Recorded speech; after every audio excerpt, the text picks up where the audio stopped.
तुम हमना से निकाह कर लो।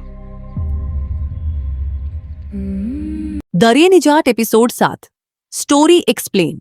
दरिए निजात एपिसोड 7 में कहानी एक बहुत बड़े फैसले की तरफ बढ़ती है। एपिसोड के शुरू में खुशबख्त अपने बेटे अबूबकर से कहती हैं कि तुम हमना से निकाह कर लो। अबूबकर हैरान होकर पूछता है कि क्या आपके नजदीक इस मसले का यही हल है? खुशबख्त कहती हैं कि फिर और क्या हल है? अम्मी, मैं यूं शादी नहीं कर सकता। अगर हमना को घर वापस भेजा गया तो इसका बाप उसे मार देगा, और अगर वो हमारे घर रहेगी तो मोहल्ले में हमारी इज्जत और लोगों की बातें अलग होंगी। लेकिन अबूबकर साफ इनकार कर देता है।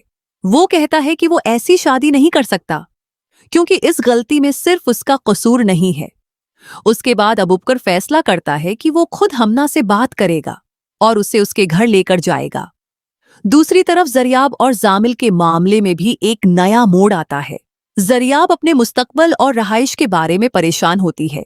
उसे यूनिवर्सिटी के करीब 2 बेडरूम का एक कमरा चाहिए, लेकिन उसे मुनासिब जगह नहीं मिल रही होती। जरियाब की बहन इस मसले के हल के लिए अबूबकर से राबिता करती है। वो उसे बताती है कि एक दोस्त को यूनिवर्सिटी के करीब 2 बेडरूम का रूम चाहिए।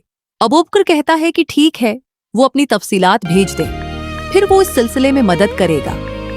इसके बाद जरियाब और अबूबकर के दरमियान मैसेज पर बातचीत शुरू होती है, लेकिन अबूबकर को ये मालूम नहीं होता कि जिस शख्स से वो बात कर रहा है वो जरियाब है।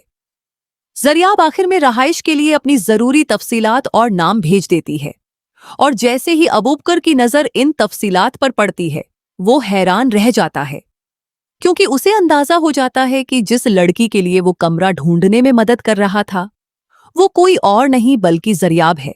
अब सबसे बड़ा सवाल ये है कि अबूबकर और जरियाब की ये नई मुलाकात इन दोनों की जिंदगी में क्या तब्दीली लाएगी, और क्या अबूबकर जरियाब को सच बताएगा? ये आने वाली किस्त में देखना बहुत दिलचस्प होगा।